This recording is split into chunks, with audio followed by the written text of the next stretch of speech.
Right now we've got 19 participants who are participating via Zoom. And that also means that there are some other people who are on the live stream. And if you are on the live stream, if you're on via Zoom, and you've cruised through the ariel.raisegiving.com website, so please stop and donate a little bit to help out the shul and help us continue to provide Torah education, things like this. We didn't do a major fundraiser this year in the shul. Instead, we're doing this. And the beauty of this is that the money, whatever money you've donated to this, at least 95 cents on the dollar, and maybe even more, is going towards the towards tzedakah, because all of the wonderful rabbis who are participating have all donated their time, and that's why we thank them so much. Everyone's given an hour, and it's really we greatly appreciate it for making this so special and for helping out the shul, for helping out the community. So want to offer our thanks and appreciation to Rabbi Kashkarman. I just want to do some advertising. We have our next speaker up is Rabbi Meir Neuberger. And before Rabbi Neuberger comes on, I see that there are 18 viewers online on stream. Wow. So we have like 18 participants on Zoom and another 18 on the live stream. So that is super. That's super duper, especially at 2 to 3 in the afternoon.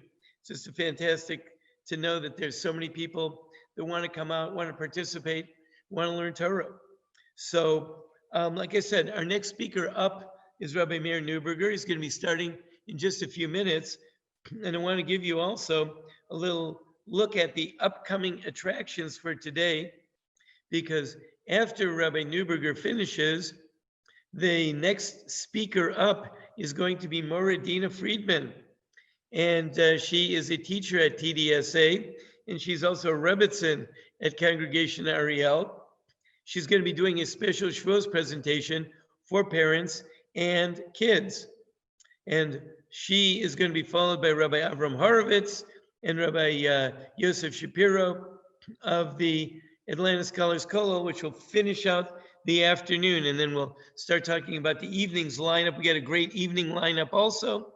So anyone that wants to participate in this, or if you can, just go to your email book, to your address book, and send it out to friends. We've had people joining us from literally around the world. We've had people from Israel. I see we have a map now. Our analytics offers us a map that tells us where people are calling in from. We've had people from the Baltimore, Washington area. We've had people from New York. Of course, we've had people from Israel. So anyway, it's really great to have everyone on. Send it out to your address book. I send it out to all my family who are scattered all around the world. And people have checked in and called in from everywhere.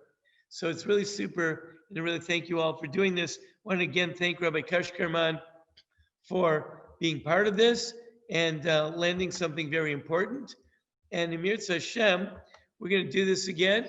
We'll hopefully hear more from him and from everyone. So before we get started with Rabbi Neuberger, just going to take another moment to read out some of our sponsors, because we really are so grateful to our sponsors, and we want you to know about them. So I'm going to read to you some of the names of our sponsors that we had on, that are sponsors from earlier in the day, from yesterday. We started off with we started this off right before our first hour. We started off with about $18,500, and now we are up to $24,400. And the latest one is in is Adira Ben Khalifa. Adira Ben Khalifa actually lived here in the neighborhood many years ago, and she's a dear friend. And she was lucky enough to try to get in touch with me just recently. And I told her that I couldn't speak to her right now because we're in the middle of this and listening to all the classes and participating in everything. And I sent her to the website and she was kind enough to make a donation. So Adira is our latest donor. And thank you to Adira for pushing us up to $24.6 thousand. So let me go through the thank yous as I do at the beginning of every hour, and then I'm going to turn you over to Rabbi Meir Neuberger. As a matter of fact, what I'm going to do for Rabbi Neuberger is I'm going to make Rabbi Neuberger a co-host. Okay, now Rabbi Neuberger has the opportunity to co-host this, which means he can mute people and you can share your screen if you want. The other thing is, so let me go through the basics of what we have here. So first of all, the story is that this idea was dreamed up months ago before anyone ever heard of the COVID virus. And it was actually intended to be a live, interactive, taking place at the Ariel Beis HaMedrash. Of course, then along came COVID and everything changed.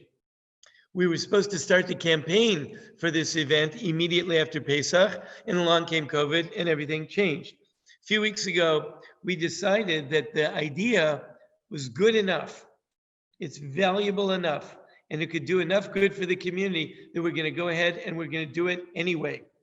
So with only a couple weeks to go, we went dashing out to try to put all this together.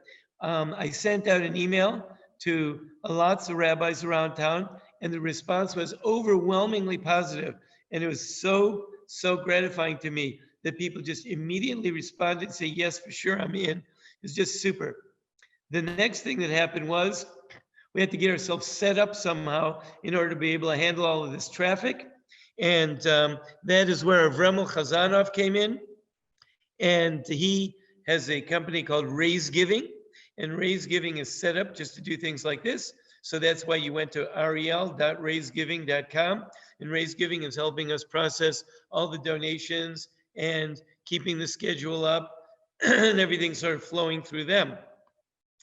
In addition, there's a lot of technical expertise that is necessary. And that in order to get all the different computers hooked up and in order for you to all be able to view this in the various different ways that you are, we turned to a fellow named Josh Needle. And Josh is at broadspectrumservicesllc.com if you want to get a hold of him. And if you ever have some situation where you need to communicate, do a big event, in all kinds of streaming or get a lot of technicalities all syncing with each other, Josh is your man, and we highly recommend him. Of course, we give thanks all the time throughout to Debbie Kalbrisky, who's running the Ariel office. She is assisted by Basia Heinzelman. And Debbie is running all of this as well as running some very other important projects for the shul right now and preparing us for Shavuos. So Debbie really has her hands full, and we're happy she's here and we're happy she's taking care of all this. So thank you to Debbie. Thank you to Basia. The last but not least, I want to explain to you how the presentation is working. When you come in to the website, which I'm looking at on my phone, so you see you have the 48-hour nonstop website. By the way, the graphics, also want to do another plug. The graphics were designed by Rabbi Michal Friedman.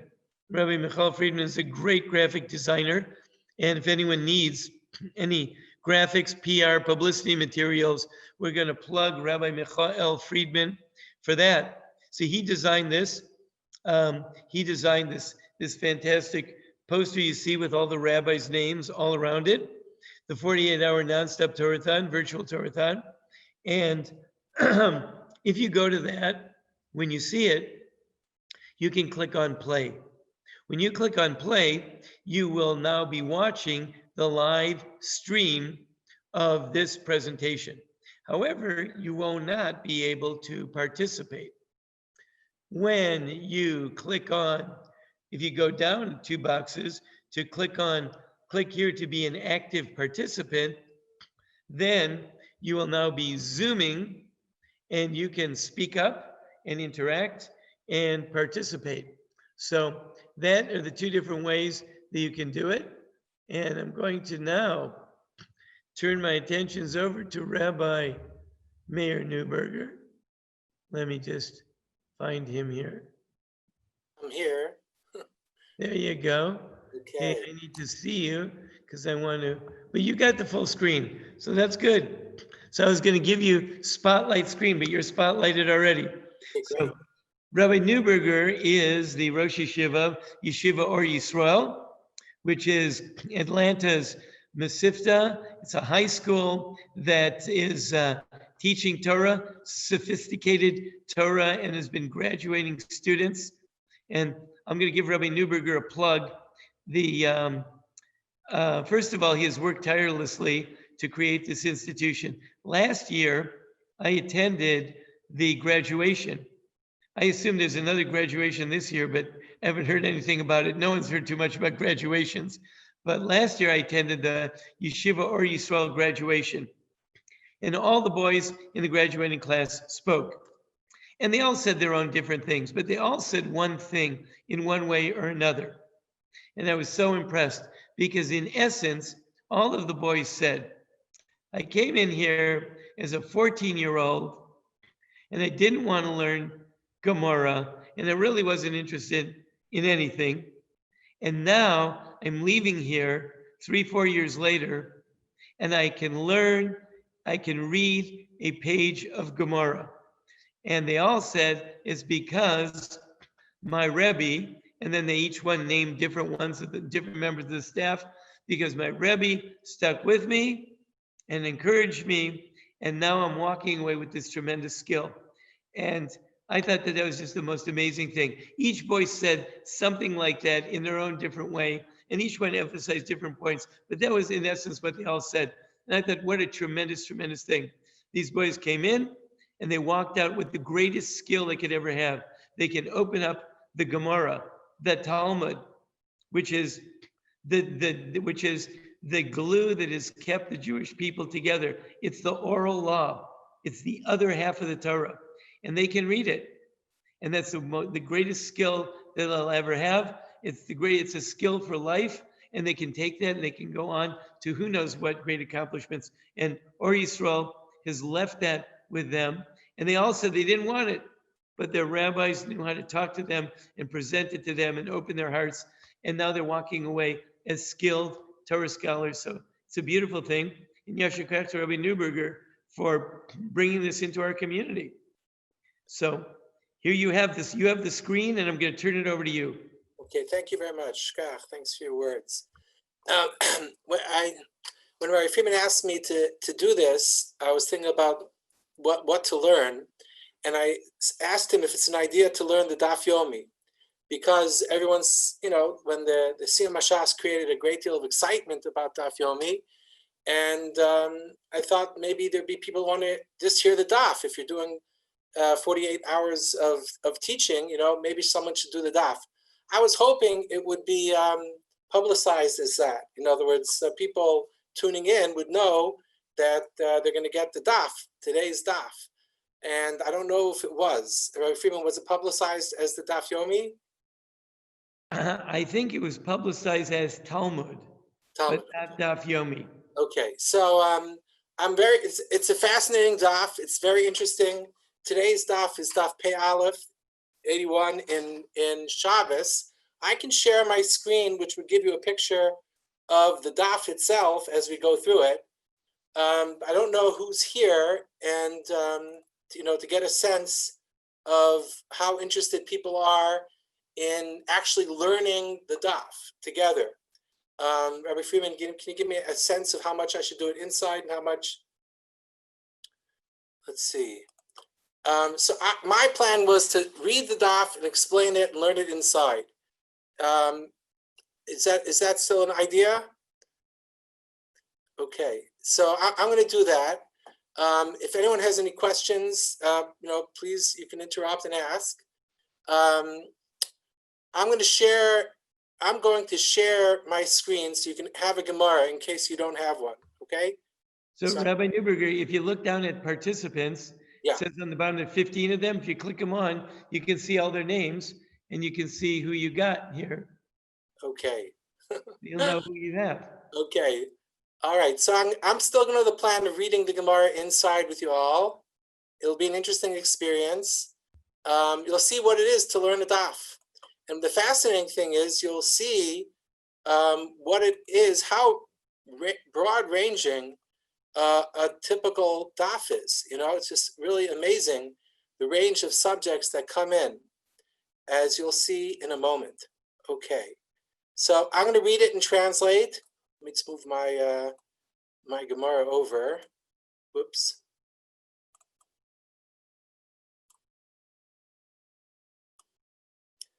Okay, well, we'll have to see part of it. I'll try to move it over, but it's not going. Okay, so let me give you a little bit of background. And how will does everyone know if they want to say something, or they have a question, how to communicate to me so I can unmute you? Rabbi, I saw. People can unmute themselves. Okay, so everyone is muted right now, but anyone that wants to speak, just unmute yourself and speak up. Okay, excellent.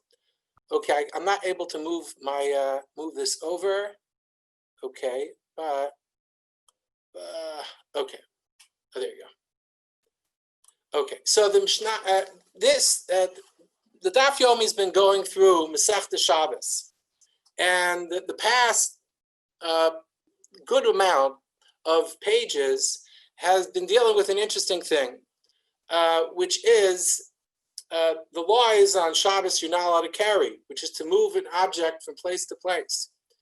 But, if a person's walking and they're carrying a thread or some fibers or something that has no value or no significance, that does not consider a carrying that will make them liable for carrying. You're only liable if you carry something that is considerable, something that is considered valuable, and people will give it value and assign it value.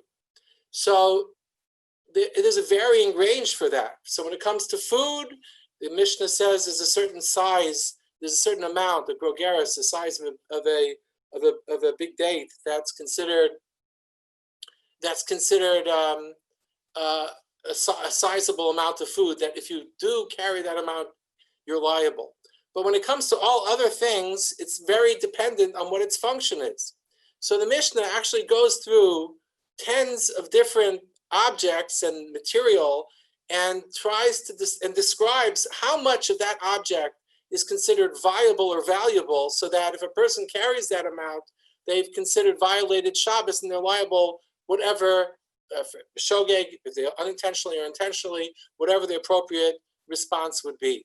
So, so you get a real sense of the culture by learning what it is that everything was used for. So today's daf Pei Aleph 81, it's going through a lot of different material. It talks about etzem, bone. Okay, what would someone use a bone for? And based on that usage, that would determine how much of this material is considered usable and viable. If you use it for something that needs a lot of it, then only if that's the function that it has in general. So generally, we're looking for the minimal, the smallest amount of that thing that's viable for a reasonable use, that someone would store away this material in order to have it for that function. So, so what do you think they used bone for in the times of the Gemara? So the Mishnah is going to speak about two things. One is they used it to fashion a small spoon. I'm not so sure if it was a spoon for eating. And the other thing was, it seems that bones were used in locks. Maybe it was a tumbler in the lock, but one of the components of locks involved using bones. So the Mishnah says, I'm reading the Mishnah, pointing my cursor there, Etzem Kidei Lasos Tarvad. Bone is enough. How much bone would you say makes a person liable for carrying on Shabbos because they carried a viable amount of bone is enough to be able to make a spoon, a tarvat, a spoon, bone china. Here you go. Rabbi Yehuda Omer, Kedei Lasos Mimenu Chaf. Enough bone to make a lock. We'll see in a second. The Gemara is going to qualify that. That's not, the lock isn't made out of bone, but we'll see in a moment, but that's what it says right now, which would sound like it's a bigger size than the spoon. Schuchis is glass.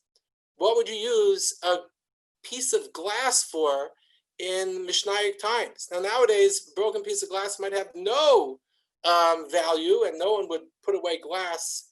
And your my wife accuses me of keeping everything, but even I don't keep a piece of glass for something. But in the time of the Gemara, they would keep a piece of glass because its sharp edge was valuable for shaving and doing things.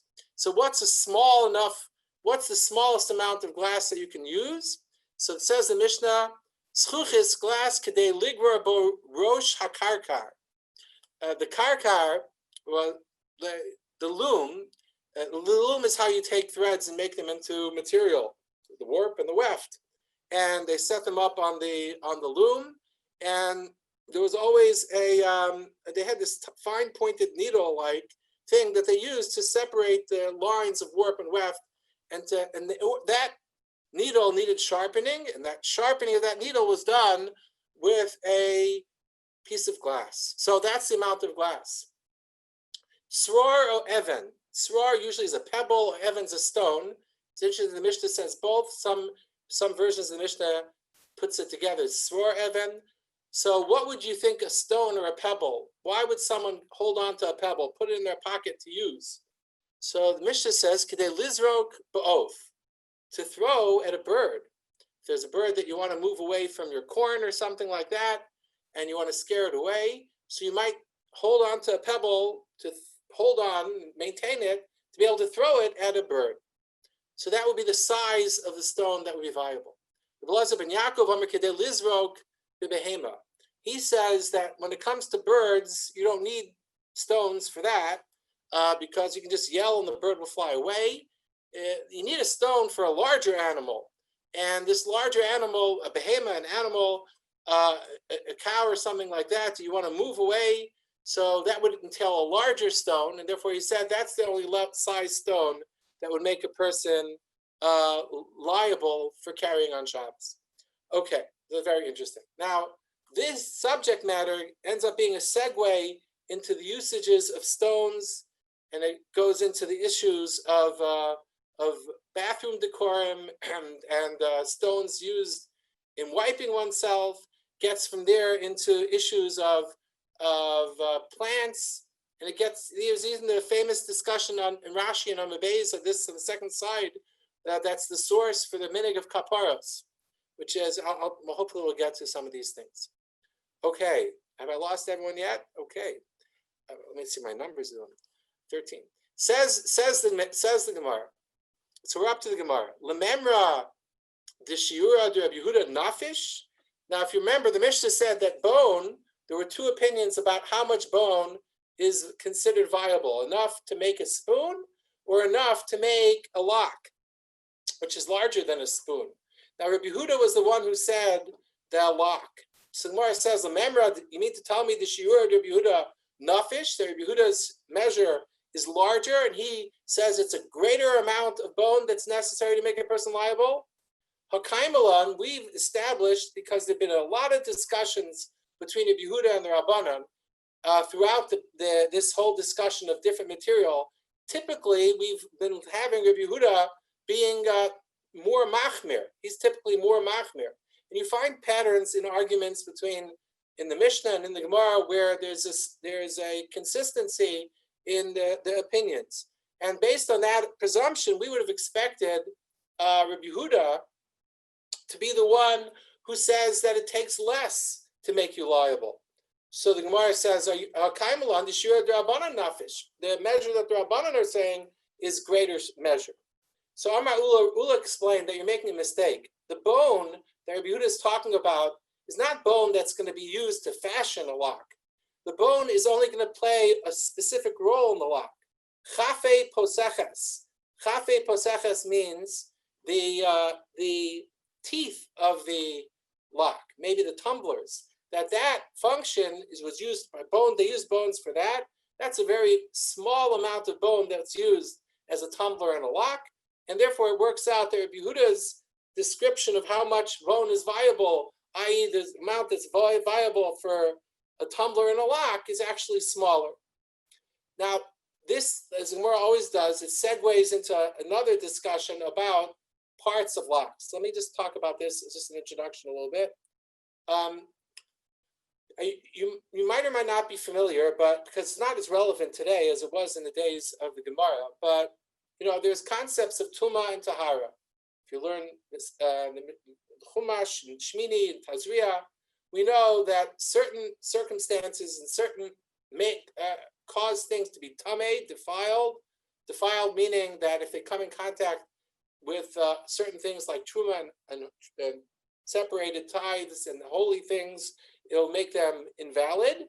And tahara, certain things that are pure, meaning not tamei, not defiled. Now, the rules of defilement are that only three areas can become defiled. People can become defiled, can become tamei. Food can become tamei, and kalim, utensils, can become tamei. It's all things that are around the people and their endeavors. So the food that you eat can become tamei. The utensil that you use can become tamei. If it comes in contact with a source of tuma, such as a dead body or a person who became tamei, those things will contract that tuma, and then they can convey it to something else that the tuma will be problematic for, such as truma and kachim. So there's a kli, a utensil has to be viable. So even food also has to be made into food. So if an apple falls off a tree that no one anointed as food, it doesn't receive tuma. And by the same token, a stick that's in the ground doesn't contract tuma either, because it has to be fashioned into a utensil. And each type of material has different rules for what type of requirements it has to achieve in order to be considered a utensil that can receive tuma. So there's a discussion about these chafe posachas, which is the tumblers of a lock, or the teeth, made of the teeth itself, the tooth itself. Before you put it into the lock, has no status. It's not a utensil. It has no function. It can't really do anything. When you put it into the lock, then it actually becomes part of a viable utensil, and as part, it's also able to contract tuma. So the Brisa says, Tanu Rabbanan, I'm over here, Tanu Rabbanan. Tanu Rabbanan, we learned in the Brisa, Chafe Posachas. Chafe Posachas means tumblers of a lock. They're tahorim. Before they're put into the lock, have no capacity to receive tuma because they have no function yet. Kavod beposachas, if you put them, attach them into the lock, so then they become part of this lock and they have a function, and then at that point they can receive tuma. An interesting thing the Gemara says now, the Brisa, was that if that very same piece, that very same tumbler was inserted into a lock that's a part of a building, a structure, a door of a house, the shel gal, if the lock is being put and the tumbler is being put directly into a door that's in a structure, even though it's now attached to the door, the kvan b'masmerim, and you attached it with nails, tahorim, it's tar. And the reason for that is as follows: that one of the things that it's relevant to know about receiving tuma is that something that's attached to the ground cannot receive tuma. So houses cannot become tamei. A door does not become tamei. So when this tumbler is put directly into the door, so it went from a status of not receiving tuma when it was a tumbler because it was not viable, into a status of being part of the door, which is part of a structure, which is kol ha'mechubar lekarka, is attached to the karka, harihuka karka, it's considered like karka, and real estate does not receive tuma. Can you imagine what it was like to live in the times of the Beis Hamikdash? Let's say you were a Kohen. Any Kohanim out there? I think this is Mr. Anyway, let's say you're a Kohen and you eat truma. You eat the separated grain that people separate and sanctify the truma from all types of produce. They give it to the Kohen. If truma becomes tameh, then you have to burn it. You can't actually keep it around. So if you wanted to make sure that your truma didn't become tameh, you had to make sure that it didn't come in contact with anything that could be mitame truma, make it tameh. And so if you have a source of truma, let's say a person went to visit, went to a levaya, and then they came back. So they're tameh. They have a high level of tuma. The chair that they sit in is going to become tameh, and that chair, if it comes in contact with truma, will make it that truma has to be burned. So can you imagine the type of life they had to have if you had to be careful about your food not becoming tameh? They found in the burnt house was in the old city. They found it was a priestly house, and they found there were a number. Every bathroom had a mikveh, because everything had to be put into the mikveh immediately as soon as it became tameh. And I think one of the things that you could use if you want to design a house that cannot be tameh is this concept that the Gemara is talking about, which is that something that's attached to the ground doesn't receive tumah. So if you could design your couch and your chairs in a manner that they're somehow considered attached to the ground, but that's, or someone else has to design a washing machine that could be a mikveh so that the clothing can go in it and get cleaned, and then you have the mikveh cycle. But the point is, I'm just bringing that up because this Gemara, which tells us that things which are attached to the ground don't contract tumah, is something that's very important to know. It has another application also with regards to the laws of nida, because there's certain things. It's relevant to know even today which objects can receive tumah as it relates to the laws of Hilchos Nida. Anyway, so now you have some information that an object it's not viable, that's immediately attached to something that's part of the ground, doesn't receive tumah. So the next thing the Mishnah said was schuchis, glass, was kadei ligror borosh hakarka.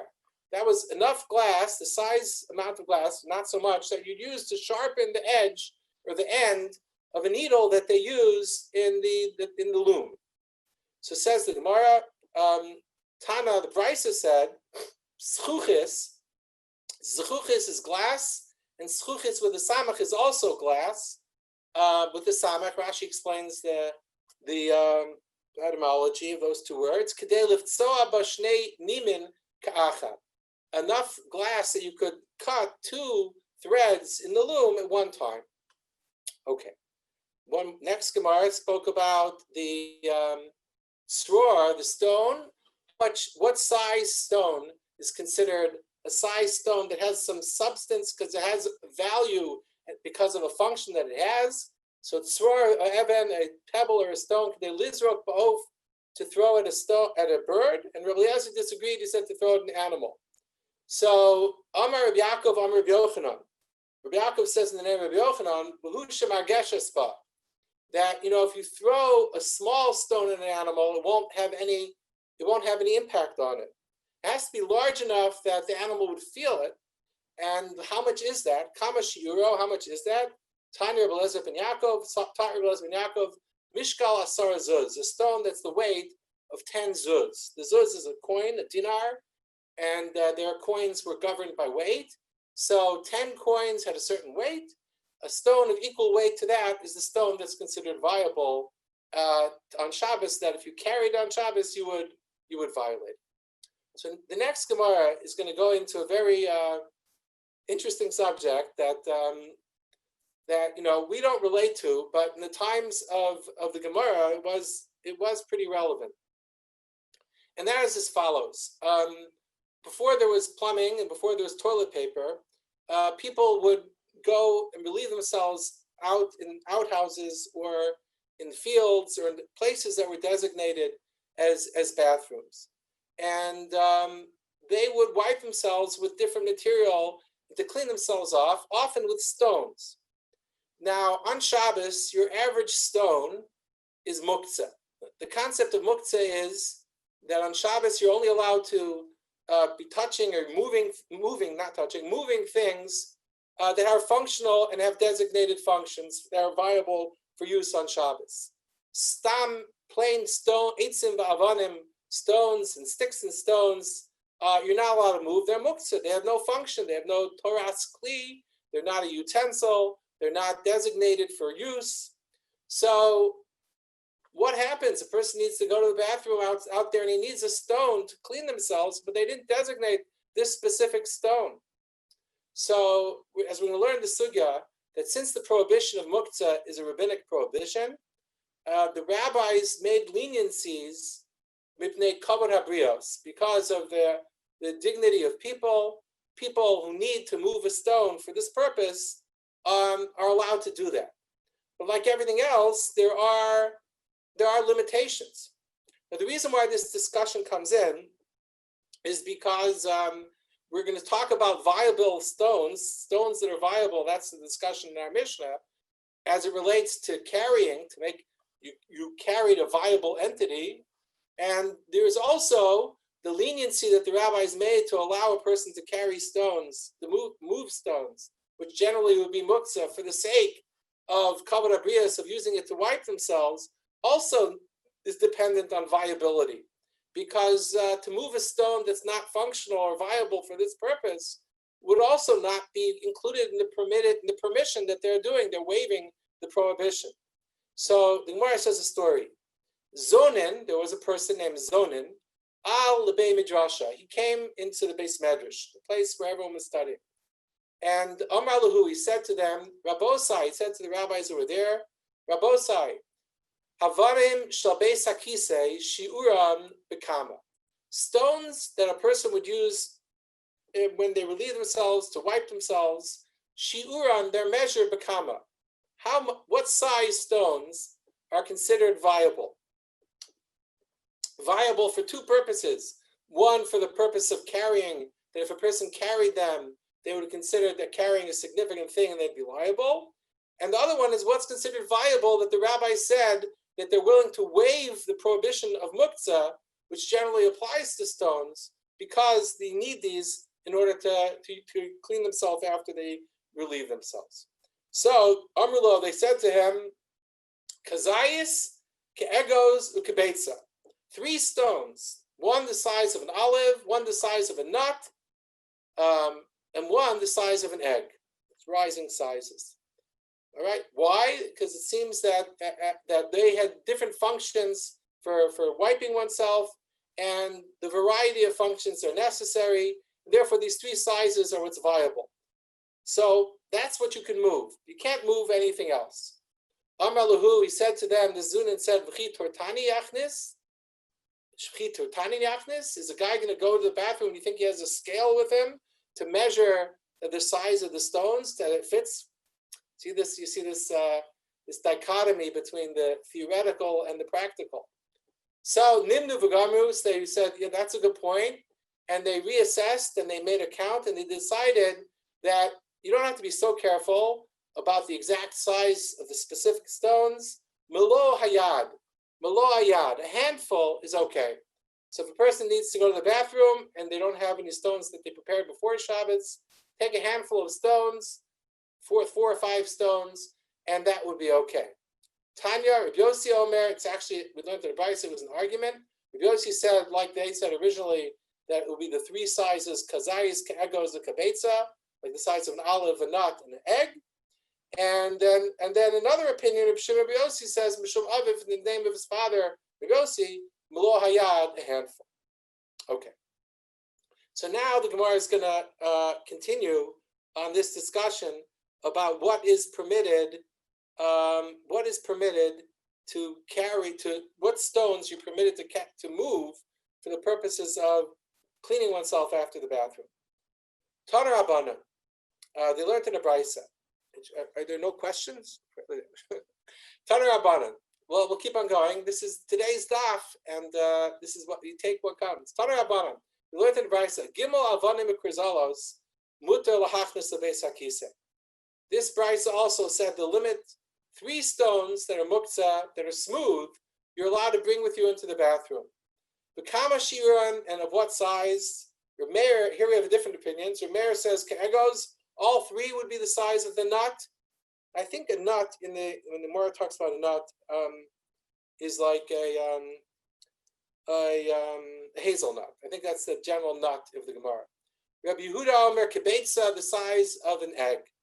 Okay, small like a mayor, an egg like Rabbi Yehuda. Amar Rafram bar Papa, Amar Rav Chizda. Rafram bar Papa said in the name of Rav Chizda, he noted something here, that Rameir and Rabbi Yehuda are arguing about the size of the stone. Rameir says the size of a nut is viable, not smaller than that. Rabbi Yehuda says the size of an egg is viable, not smaller than that they have a similar discussion in a totally different area. Now the Gemara always is interested, because the Mishnah and the Gemara were not written down, it's very interested in mnemonic devices to help people remember different opinions. So when they noticed that Rameir and Rabbi Yehuda have their same opinions about nut versus egg in terms of minimal size, here it's maximal size, but in terms of size, in a totally different area. And that's in the area of an esrog, which is a totally different subject. An esrog has to have a certain size in order to be considered viable to take. Esrog is supposed to be a beautiful fruit. If it's too small, it's not beautiful. And if it's too small, it might not be complete. So to be a pre-Eitz Hadar, it has to have a minimal size. And Rameir and Rabbi Yehuda argued about that minimal size there. And there also, Rameir said the minimal size of an esrog is a nut, and Rabbi Yehuda said the minimal size of an esrog is an egg. Like Rabbi Yehuda. So says Rafram bar Papa, he's one of the 10 Papa sons that get mentioned at every siyum. So Rafram bar Papa said, Amar Rav Chizda and Rav Chizda, K'machlokas kan, just like Rameir and Rabbi Yehuda argue here about the size of a stone that's considered viable for its function of wiping, that if you can move it and they waive the prohibition of muktzah, kach machlokas, so they have the same argument, the esrog about an esrog. So the Gemara is troubled. He said, just like they argued here, they argued there, implying that here is the one that you'd be more likely to remember, and there, this discussion that they have by an esrog, you'd be less likely to remember, and therefore he's giving you this mnemonic device to say that if you forgot what they say about the esrog, don't worry, they had the same discussion about stones used for wiping. So the Gemara is troubled by this, because the issue of esrog, the size of an esrog, is in a Mishnah. And Mishnayos are much more prominent, well remembered, whereas this discussion about the size of the minimal stone that's viable for wiping and is a brisa that's much less prominent. So if anything, you'd say, yeah, the issue by brisa is the same as they have in the Mishnayos. You wouldn't say that the issue by Mishnayos is the same as they have in the brisa. So the Gemara says, why are you saying machlokas kan, kach machlokas be'esrog, just like they argue here, they argue there, hasam masnisin.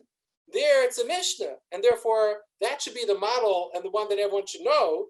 Hacha brisa, here is the one that's in a brisa. A brisa is, Mishnayos and brisas were collected teachings of Tanaim. The Mishnayos were gathered by Rabbi Yehuda Anasi and edited by him and collected in the Mishnah.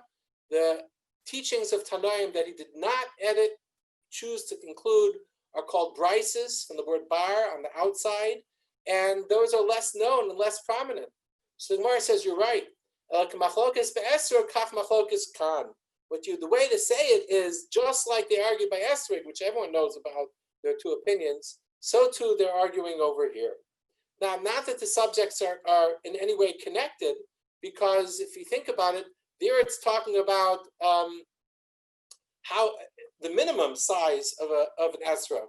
Can't be less than this, right? And less than that is no good, and more than that is good. And here by the stones, the question is, how small can you get?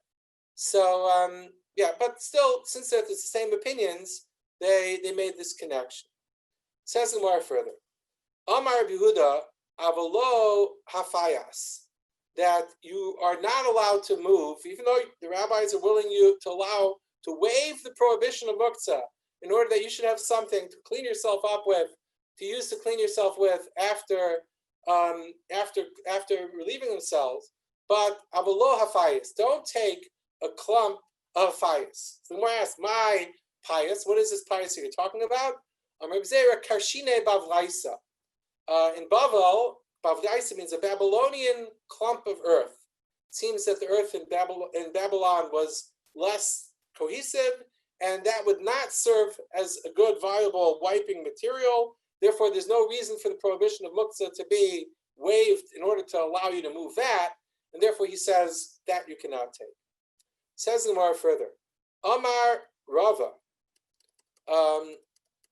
It seems people dealt with constipation in those days as well.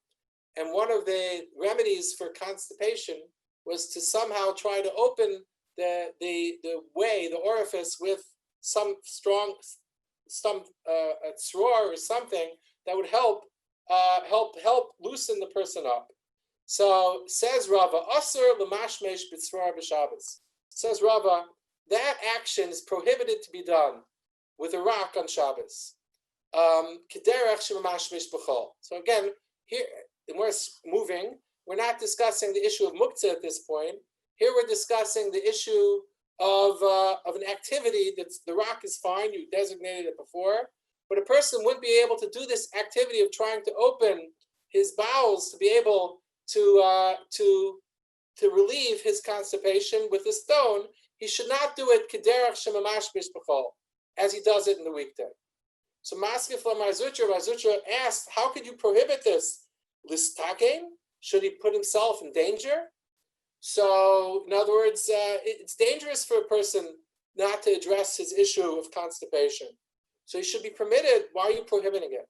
So he said, I meant because there are isurim that you can get involved. I meant kil achar yad. Where brings in this concept that actions that are done kil achar yad, as if by the back of the hand, which is the way of saying that you do it, you can do it, but just don't do it in the way that you do it in the week, because you'll have to do it kil achar yad, in an offhanded way, in a way that's not as efficient. So you wouldn't hold the stone with as many fingers in as good a grip as you would generally do. Rabbi Amar Rabbi Yanai. Im yesh, now we're going back to the discussion of how many stones are permitted for a person to carry. Again, now we're dealing with stones that are muktzah, that were not designated, but they're waiving the prohibition of muktzah in order to allow people to wipe themselves after they relieve themselves. So imagine the field. So says Rabbi Yanai, Im yesh makom kavua lebeis hakisei. If im yesh makom kavua lebeis hakisei, if the place where you're going to relieve yourself is a place where you always go, and it's possible that you'll be using it later during the day, so then they would permit even a greater amount of stones to be carried, because if you're not using it now, you might use it later. So im yesh makom kavua lebeis hakisei, if there's a fixed place for the beis hakisei, melo hiad, then it will be a handful that will be permitted. That amount of stones would be able to take, and they waive the prohibition of muktzah. Im lav, if it's not a place that you're going to use later, so then keachreya, then it's like the measure that we had said earlier.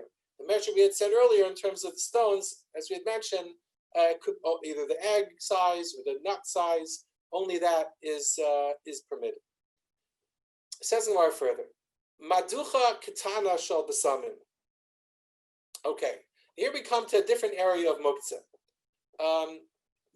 Until now we've been speaking about stones and rocks, which are things that nobody has a use for, no one designated, and therefore it's muktzah because you can't just move whatever you want. Things that have no function and no taras kli, you can't move. Things that aren't utensils, you can't move. when something is a utensil, so really you would be able to move it, unless it's a utensil that's designated for use that's not viable on Shabbos. So if I have a tool that's a utensil, but it's a fine tool, I don't use it for anything else other than an action that's prohibited on Shabbos, so then that would also be muktzah. So the Gemara wants to know, if we're starting to permit muktzah in order for people to have something to clean themselves with, so then we're permitting the muktzah of stones, what about other types of muktzah? So the Gemara now talks about a maducha. A maducha is something that you use, a pestle that you use to smash spices and to make them into smaller pieces of spices in a mortar. So it's a round thing. So it's something that theoretically a person might use to clean themselves off with. Are you allowed to move that and use that? Is the prohibition of muktzah allow the movement of that wave that generally would be muktzah? Because it's a kli, it's a utensil that's designated for a different purpose, which is not relevant on Shabbos. You're not allowed to smash grind spices on Shabbos.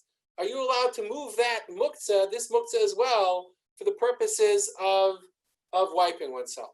So let's see, it says the Gemara, Maducha Ketana Shel Psamim, the small pestle that's used for spices. Amar B'Sheshus. So he says as follows. You're not allowed to move that. That muktzah was not permitted.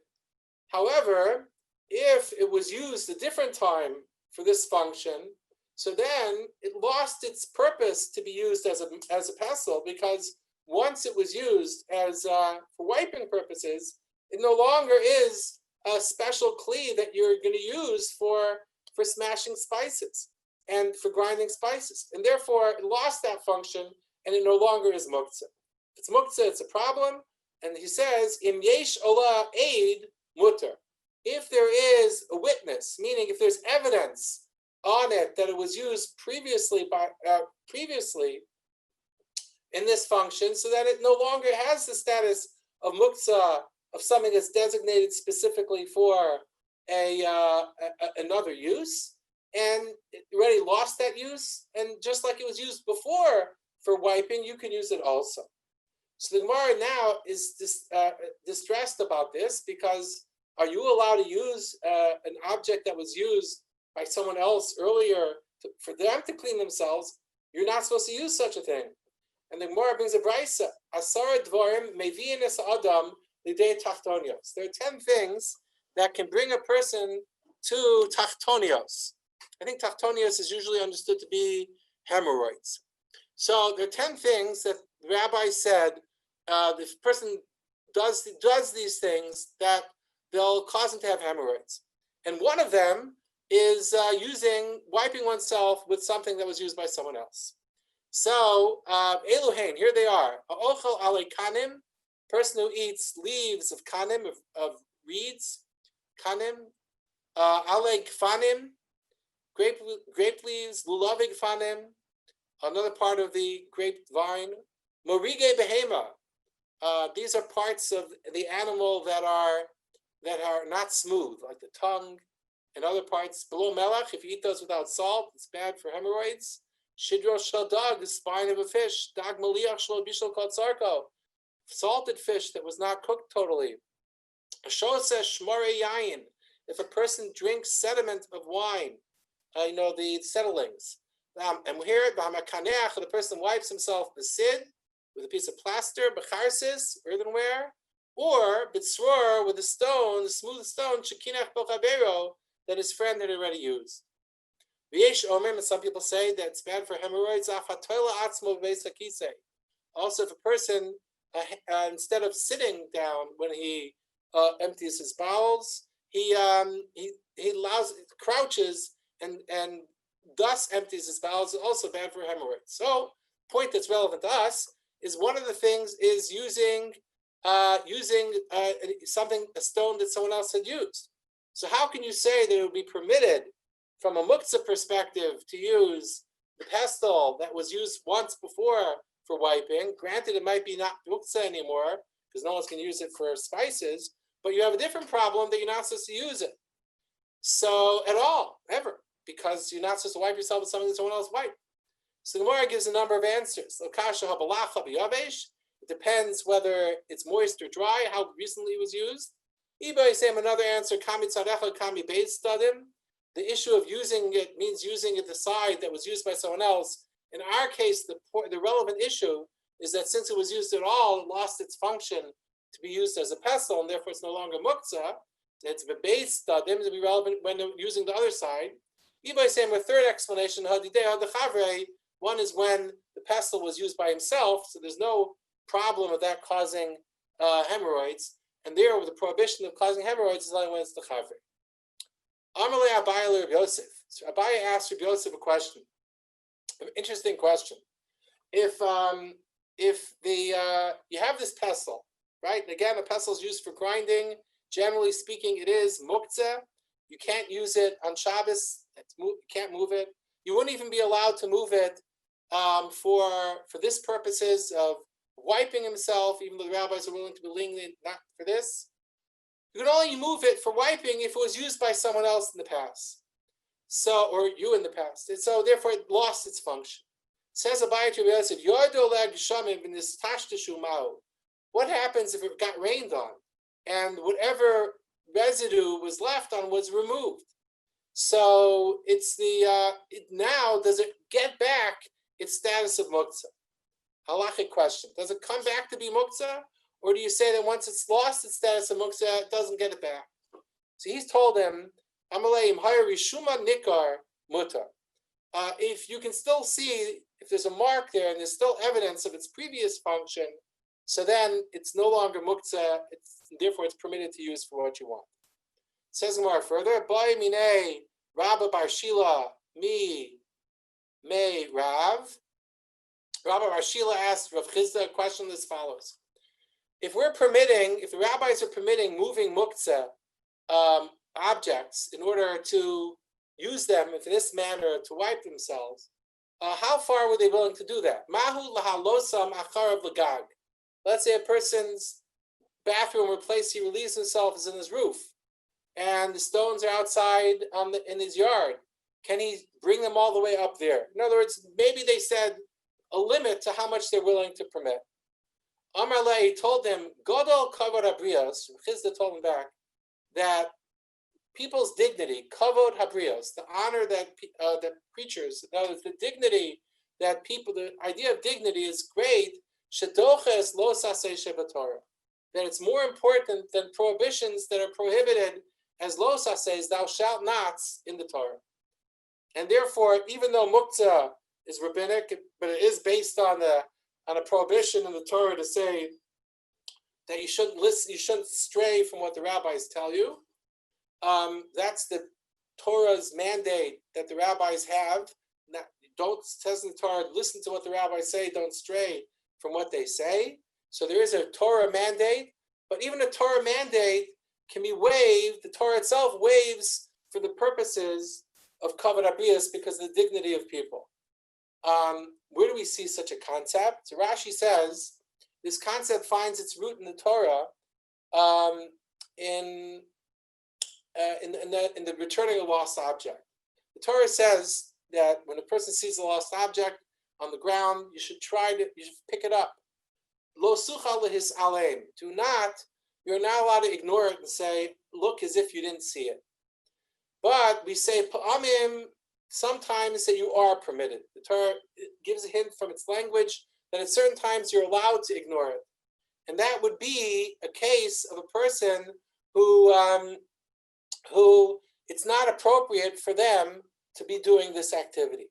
So if you have an older person, for him to go get the lost object and do all that's necessary to get it back to the person would not be fitting for their dignity and their role and position, so they're allowed to ignore it.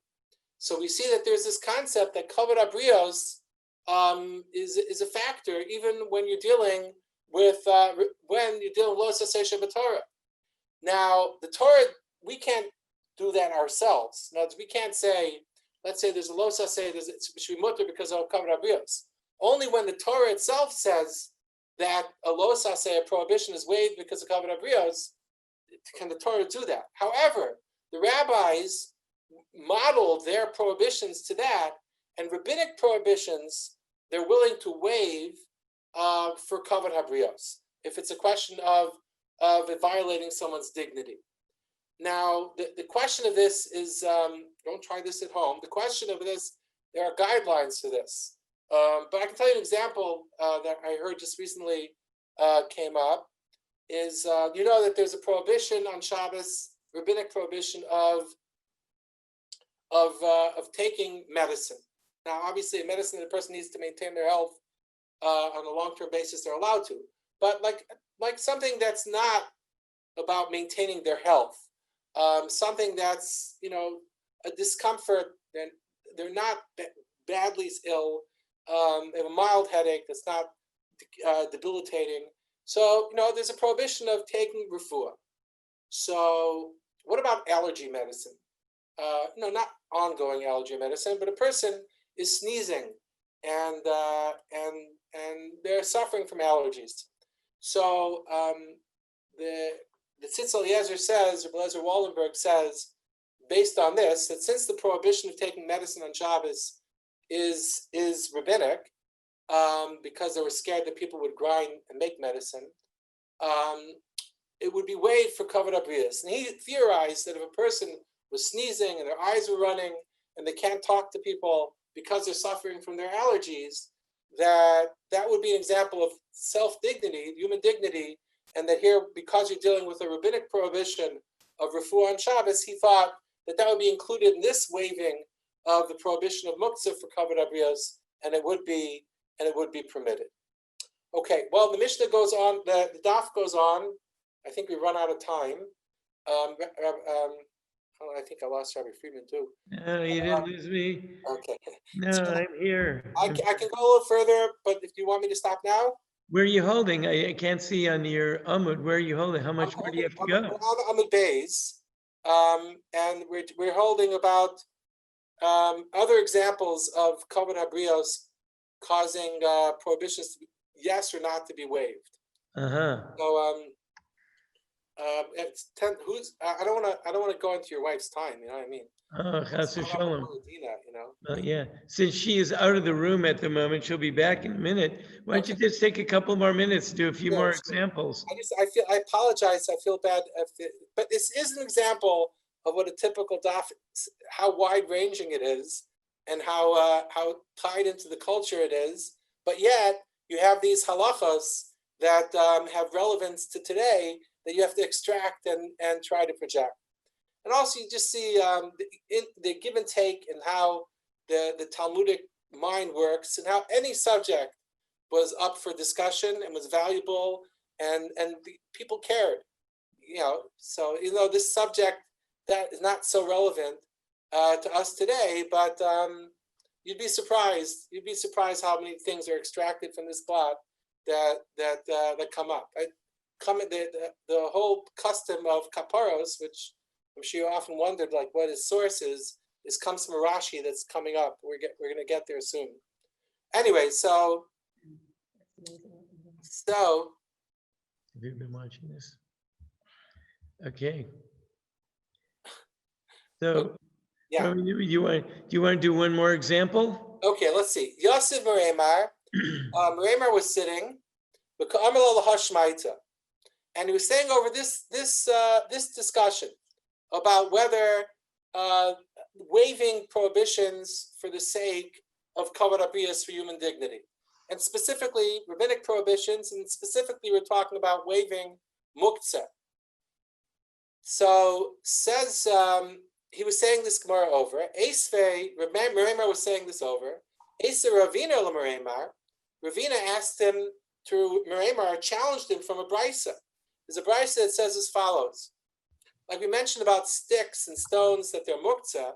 So if a person needs to use a splinter for something, let's say as a toothpick, to get some food that's lodged between his teeth out, so you wouldn't be able to take a sliver of wood from the ground because that wasn't prepared for any function before Shabbos, and it has no function. So you wouldn't be able to do that.